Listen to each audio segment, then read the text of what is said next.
got three generations of fans. They tell me the stories how they were young when they were watching the Hulk, how much their mothers hated me because they would get painted green, breaking TV sets, jumping on couches, trying to imitate the Hulk.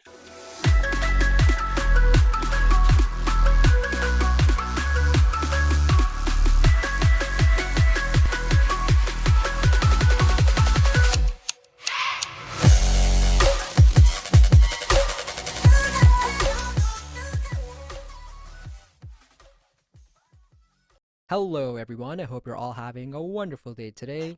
My name is Talal, and you're listening to the Popcorn and Soda Podcast, the show where we discuss all things movies, pop culture, and so much more. I want to thank each and every one of you for making me a small part of your day. On today's show, we're joined by a very special guest. He is a pop culture icon whose influence has spanned close to 5 decades in this medium.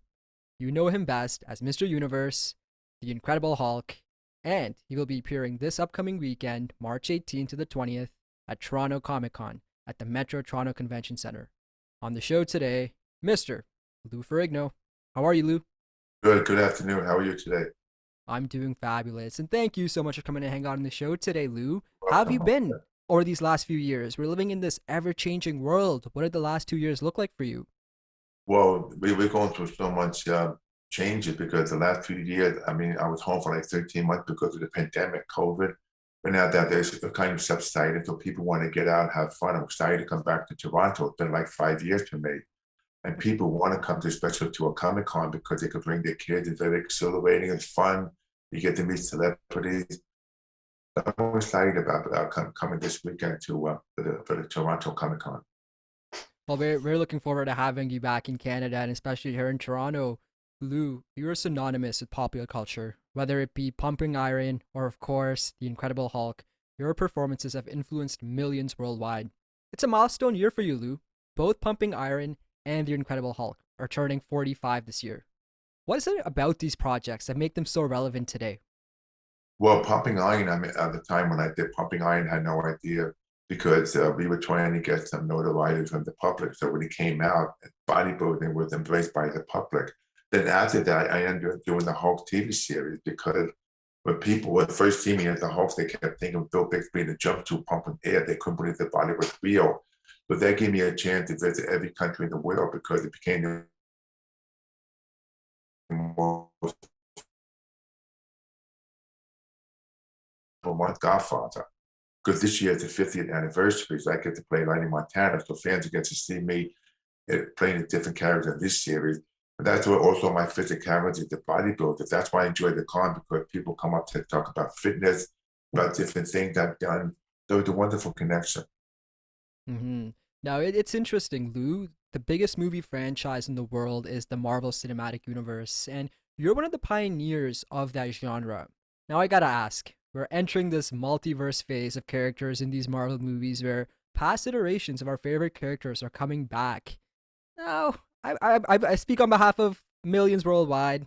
We would love to see you come back as the Hulk. Would that be something that would be of interest of you?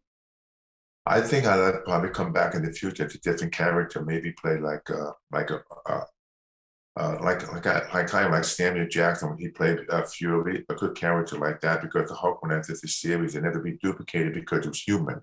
Now you have CGI to go in a different direction, but I think the Marvel Universe is phenomenal because you have all these A-list actors playing these different characters, which is great because when I was a kid, I used to watch the Superman series, and that was a small TV series on TV back in the 50s. But now it's like Marvel Universe dominating the box office, which is great, like Spider-Man. Like people can't wait to go to the movie. Yeah, it's so fascinating how things change over the years. Where first, let's say even 20 years ago, 30 years ago, 45 years ago, comic book movies, TV shows, they weren't as embraced as they are today, and it kind of just goes back to the fandom of popular culture and something that you've been a part of, the Incredible Hulk TV show. So I know you kind of just touched up on it. What do you feel about the state of fandom and specifically comic book movies today? Is this something you're a big fan of? Do you enjoy watching these in your spare time? How do you feel about the current day product? Well, the common Marvel Universe, I think, is a huge change when it comes to special effects because they're bringing all the superheroes together. But I think, my opinion, I like the original series because those episodes were very powerful. How later mentioned about life. I think eventually got to get away from all the CGI special effect, concentrate more on a good storyline. Like for example, I'm watching the Squid Game. I mean, that captures Hmm. me because you get to see these different elements, different people, different characters, and then you adapt to it. So we need more of that. But that's why the Marvel Universe, I think eventually going to change its course. Like they're coming out with She-Hulk now, and I think they should bring the Hulk back more like a hideous kind of a character like the series.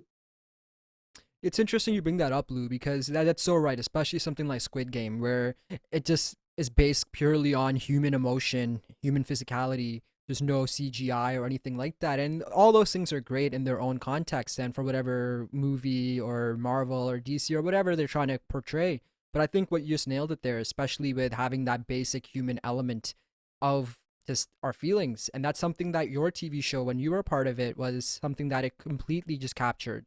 It really tied in with yourself, Bill Bixby, the human side of these Yeah, because characters. everywhere he goes, every time you encounter a different situation, like you want to take him in your house because especially it deals with homicide, it deals with depression, different people. And it's amazing because even now when you watch it, like the original Twilight Zone, you learn something from the show. You enjoy it because it's a wonderful, lazy, compelling message about what we go through in life.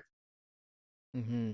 Well, as I spoke about it up top, your Canadian fans will get a chance to see you again in person this upcoming weekend at Toronto Comic Con from March 18th to the 20th at the Metro Toronto Convention Center. Can you talk to me a little bit about the importance of these cons to you and visiting Toronto specifically? Well, I like to relive my life with these fans because you got three generations of fans. They tell me stories how they were young when they were watching the whole, how much their mothers hated me because they would get painted green, breaking TV sets, jumping on couches, trying to imitate the whole. And Toronto's a huge fan base because there's a lot of series that were made in Toronto, a lot of film. Like I originally used to play football for a short time for the Toronto Argonauts. So when I go back home, I get to see a lot of people I've known over the years. It's a great city, very multicultural because I just love to meet people from all walks of life. It's fascinating and especially it's very entertaining. That's why now on my Facebook, if you check it out, I got the new NFT, the high resolution pictures about to be released. And then they get a chance to talk to me about it, which is very exciting.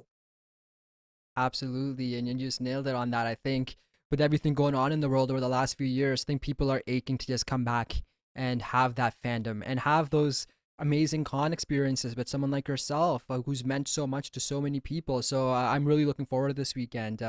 As we wrap up with the great Lou Ferrigno, it is now time for a Thank you. segment I call the final act.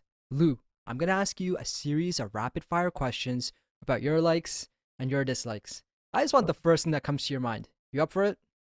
Yeah, okay.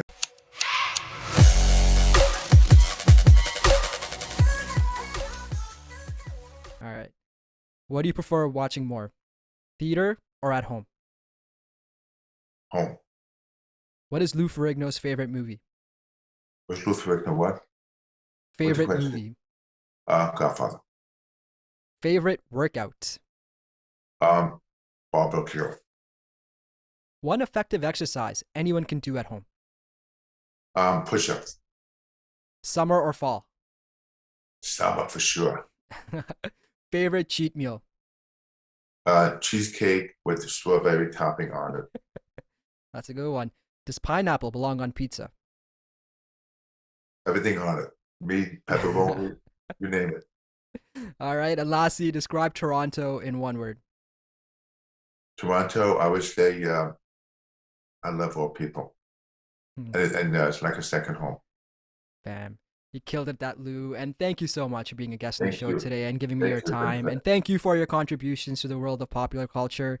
I've been greatly influenced by your work, and for that, I am grateful. You can meet Lou Ferrigno this upcoming weekend at Toronto Comic Con at the Metro Toronto Convention Center, March 18th to the 20th. Visit ComicConToronto.com for ticket, time, and travel information. Follow Fan Expo Canada on social media for updates and content throughout the week. Thank you so much for your time, Lou, and I look forward to seeing you this weekend. Thank you. Me too. My pleasure. Thank you.